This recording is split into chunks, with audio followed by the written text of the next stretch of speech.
tous, aujourd'hui on s'occupe d'un iPhone 8 qui ne démarre plus du tout. Alors la cliente l'a éteint le soir, tout se passait bien, elle a voulu le rallumer le matin et plus rien. On a donc testé en charge et il me fait le grand classique, comme beaucoup le savent, du petit spike sur mon testeur pour indiquer bien souvent un court-circuit sur le VCC main. Je vous montre ça tout de suite. Voilà, on a les fameuses petites barres du coup qui sont voilà, en train de faire des spikes. Donc en fait ça veut dire que le jus essaye de passer mais se coupe et recommence encore et encore indéfiniment parce qu'il y a un composant qui dit non ça passe pas, j'y arrive pas. Et du coup bah, ça va continuer comme ça tant que je le serai branché. Alors, on va donc démonter le téléphone. Je pense que je vais le brancher à mon alimentation et je vais tout de suite voir qu'il y a un court-circuit dès que je branche, comme si je branchais une batterie. Hein. Donc on va essayer de comprendre ce qui se passe. À mon avis, il y a un composant du coup bah, sur le VCC main qui est touché. On va essayer de comprendre s'il a pris l'eau, s'il est tombé. On va essayer de voir un petit peu ce qui se passe. Allez, c'est parti, je démonte ça. Voilà, j'ai donc démonté la carte mère, elle est en super état, j'ai pas cru voir d'oxydation, on a les petites pastilles d'oxydation qui sont nickel, bien blanches, ici au niveau du bras là, bon ça voilà, la caméra fait son petit focus, voilà c'est bien blanc, il n'y a pas de souci, c'est pas rouge comme si ça avait pris l'eau, et moi à l'œil je vois vraiment qu'il y a eu, je pense, aucune oxydation, en tout cas j'en vois pas. Donc elle est vraiment très très propre. Alors je vais passer sous le microscope, on va essayer de brancher du coup cette carte mère, hop, avec mon alimentation, j'ai mis l'alimentation sur l'écran. Et on va essayer de simuler du coup une batterie pour voir un peu ce que ça consomme. Mais à mon avis, on va avoir un joli court-circuit dès lors où je vais mettre le courant. Alors, je branche ça et ça. Donc là, voilà, j'ai branché la petite table du coup sur le connecteur USB, comme si en gros je simulais un démarrage avec le câble. Et le petit connecteur de batterie. Alors, je mets le courant, toc, j'allume. Et effectivement, on voit tout de suite, donc là j'ai bloqué mon alimentation à 1,5 A, mais voilà, le téléphone consomme tout ce que je peux lui donner. Donc là on a bel et bien un gros court-circuit sur le VCC main. Donc là je rappelle pour ceux qui n'avaient pas vu ce genre de vidéo, encore une fois, que c'est quand on branche la batterie techniquement que le téléphone est censé développer certaines lignes d'alimentation. Et là en fait, vu que dès que je mets une batterie, finalement on a une surconsommation, on a un court-circuit sur les premières lignes d'alimentation, c'est logique. Donc, je vais passer sous la caméra thermique pour essayer de repérer l'endroit, mais à mon avis, je vais devoir retirer quelques shields quand même, parce que bah, forcément, ces petits stickers empêchent la caméra de voir, si je peux simplifier le truc, à travers, et du coup, on peut pas forcément voir parfaitement où ça chauffe. Donc je vais retirer ce stickers-là, parce qu'il est facile, ainsi que celui-ci, et puis on verra si on a un point de chauffe, on va dire, quelque part. Et en même temps, je vais en profiter pour voir si j'ai pas un composant qui me paraît pas très très joli, hein. Ça peut des fois se découvrir comme ça, un condensateur, n'importe quoi qui aurait pu péter. Est-ce que vous voyez bien? Non, c'est un peu flou pour vous. Voilà. Alors, on va régler ça comme ça. Très bien. Alors, je vais donc regarder si on n'a pas un composant qui serait pas joli. J'ai trouvé. Facile. Voilà, encore une fois, le visuel est très important. Je zoome. Et on a un condensateur ici qui a vraiment une tête pas très jolie par rapport à ses copains. C'est-à-dire que ici, on a des pads très brillants, très jolis, et lui, par exemple, les deux pads sont un peu noircis, un peu orange, parce qu'il a chauffé très fort. Il n'a pas l'air claqué, hein, vu du dessus, mais je pense que c'est en dessous, généralement, qu'il a craqué, parce que ça a dû tomber, je pense, au téléphone, et c'est pour ça que ça a fait ça.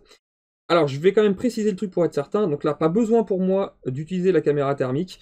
Je vais utiliser soit de la colophane, soit de l'alcool. Et je vais en profiter d'ailleurs parce qu'un abonné, merci à toi Jonathan, m'avait envoyé un petit outil super pour ça.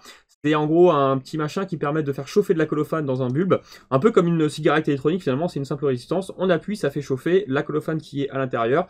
Ça fait du coup une poudre de colophane. Et grâce à ça, on peut faire un test en court-circuit. Donc je vous montre ça tout de suite.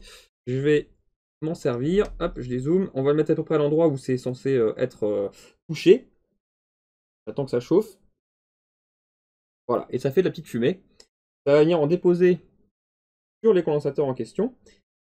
Et forcément, quand je vais brancher, ça va chauffer, ça va faire fondre la colophane, et du coup, je pourrai voir exactement l'endroit qui est concerné par le court-circuit. Complètement.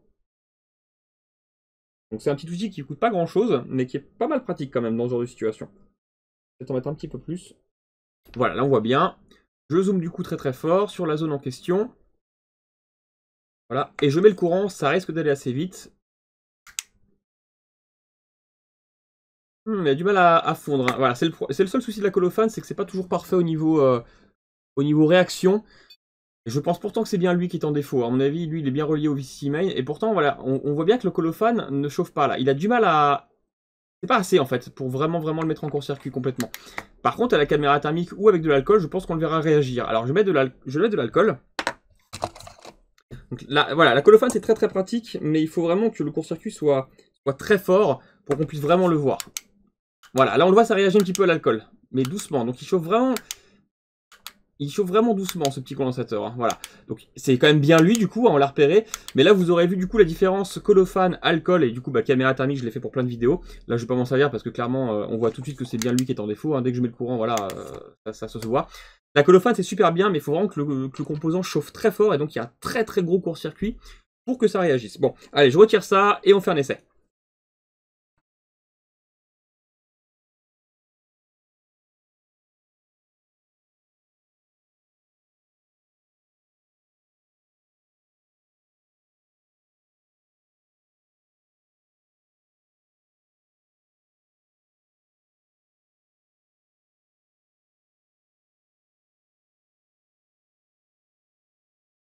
Voilà, je l'ai eu effectivement. Alors je vais essayer de zoomer dessus. On a, bon, le composant forcément, je l'ai un peu fini. Voilà, il a fendu en fait au bord, donc en dessous. Sinon je l'aurais vu hein, si ça avait été au-dessus. Mais là voilà, on a un bout de céramique. C'est lui qui a dû péter en fait à cet endroit-là et il est resté accroché quand je l'ai enlevé. Mais voilà, il y a bien une fragilité sur ce fameux condensateur. Donc je vais l'enlever complètement cette fois-ci. Et puis on pourra retenter de démarrer le téléphone.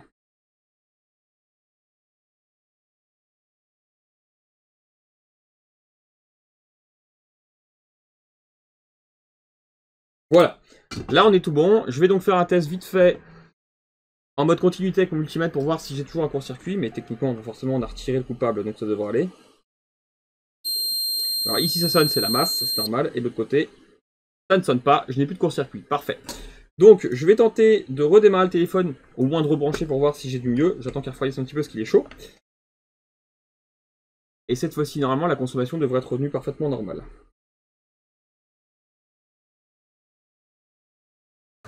Ouais. Je mets du courant. Et on n'a plus de court-circuit, on a une consommation parfaitement normale. Donc là, je vais essayer de le démarrer. Voilà, et la consommation est cette fois-ci parfaitement cohérente. Ça démarre correctement. On a une consommation qui va décoller gentiment parce que tous les systèmes vont se mettre en route. Mais là, c'est tout bon. Tout va bien. En tout cas, c'est corrigé. Donc là, c'est tout simple. Bon, c'était une panne toute simple. Hein, mais voilà, encore une fois, le visuel est très important. Hein, il faut bien regarder avant de faire quoi que ce soit pour être sûr qu'à l'œil on ne voit rien de spécial, hein, parce que ça peut être simplement ça fait gagner du temps.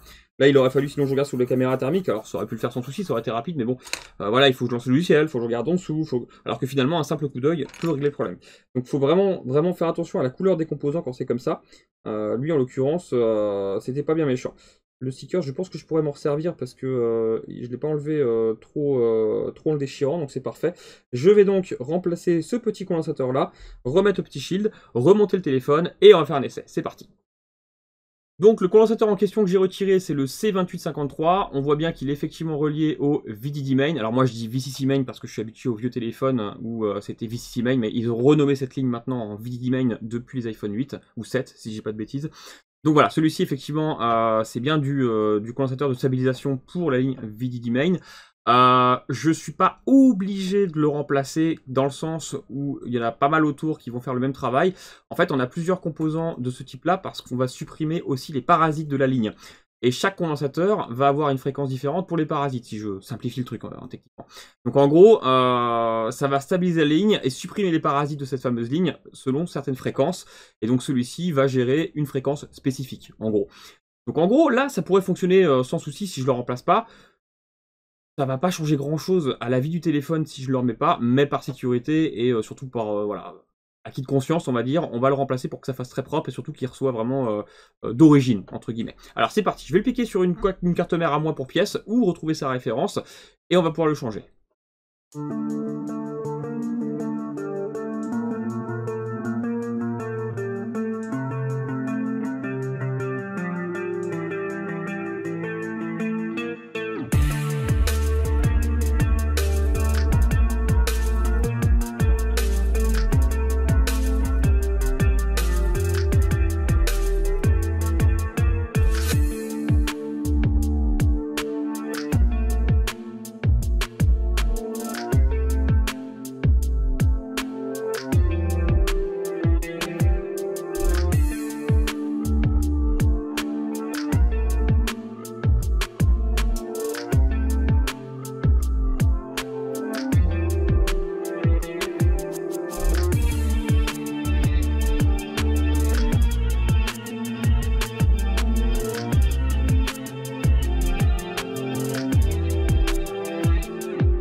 Voilà, c'est tout bon. Alors, je l'ai pas encore complètement fermé, mais j'ai remis rapidement la carte mère dans le châssis comme toujours. J'ai branché et par chance, la batterie avait un petit peu de patate. Alors, il faut savoir que les batteries se mettent en sécurité, hein. Quand il y a un gros court-circuit sur la ligne du VCC Main, forcément, ça impacte tout de suite la batterie. Par sécurité, la batterie, elle coupe le courant, et du coup, elle reste chargée finalement. Et en fait, dès qu'on va brancher un câble, et donc la remettre en marche, eh bien, ça va la remettre en route. Il s'est mis en veille. Et du coup, là, elle reste chargée. Là, je sais pas si on verra la caméra, mais en gros, elle est à 78%. Donc, elle était chargée au moment où le téléphone est tombé en panne. Et du coup, elle s'est mise en sécurité pour éviter, en fait, de balancer tout le jus qu'elle avait, risquer de brûler quelque chose sur la carte mère, et risquer aussi d'abîmer, bien sûr, la batterie. Voilà, je vais pouvoir remonter complètement, et celui-ci, c'est parti. Allez, à la prochaine! Si vous souhaitez faire réparer votre matériel, n'hésitez pas à cliquer sur un des liens en dessous de chaque vidéo YouTube. Vous avez notre site internet afin de cliquer sur le lien réparation et de remplir le formulaire pour envoyer votre appareil. Vous avez aussi tous les tarifs qui sont accessibles sur notre site.